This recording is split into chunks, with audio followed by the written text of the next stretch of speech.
உங்களுக்கு வந்து முடி வந்து ரொம்ப கொட்டிக்கிட்டே இருக்கா, ஹேர் ஃபால் இருக்கா, இல்லை டேண்ட்ரஃப் பிரச்சனைகள்லாம் இருக்கா, ஒரு 5 யோகா டெக்னிக்ஸ் வந்து சொல்லித்தரேன். ஸோ இதை வந்து ரெகுலராக ப்ராக்டிஸ் பண்ணுங்கள். கண்டிப்பாக இந்த கண்டிஷனை வந்து நம்ம ரிவர்ஸ் பண்ண முடியும்.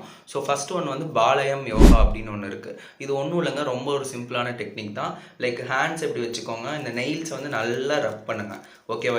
இதில் வந்து நிறைய நர்வ் எண்டிங்ஸ் வந்து இருக்குது. ஸோ இது வந்து முக்கியமாக வந்து ஹேர் ஃபாலிகல்ஸோட நர்வ் எண்டிங்ஸ் வந்து நிறைய இருக்கிறதுனால நம்மளும் வந்து ஹேர் ஃபாலிகல்ஸ் ரீக்ரோத் பண்ணுறதுக்கு நல்ல யூஸ்ஃபுல்லாக இருக்கும் இந்த டெக்னிக்கு.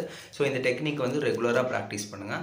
அதுக்கப்புறம் வந்து like forward bending asanas, like Janusirsasana, Padahastasana. So இந்த மாதிரி ஆசனாஸ்லாம் வந்து தலைக்கு வந்து நல்ல பிளட் சப்ளை இன்க்ரீஸ் பண்ணுறதுக்கு ரொம்ப யூஸ்ஃபுல்லாக இருக்கும். அதுக்கப்புறம் வந்துக்கிட்டு சாப்பிட்ட உடனே வந்து வஜ்ராசனா வந்து ப்ராக்டிஸ் பண்ணுங்கள். ஸோ இது வந்து டைஜஷன் வந்து நல்லா இம்ப்ரூவ் பண்ணி கொடுக்கும். அதனால வந்து நிறைய நியூட்ரியன்ஸ் வந்து அப்சர்வ் ஆகும். ஹேர் வந்து நல்லா க்ரோத் ஆகிறதுக்கு யூஸ்ஃபுல்லாக இருக்கும். வீடியோலாம் லைக் பண்ணுங்கள், ஷேர்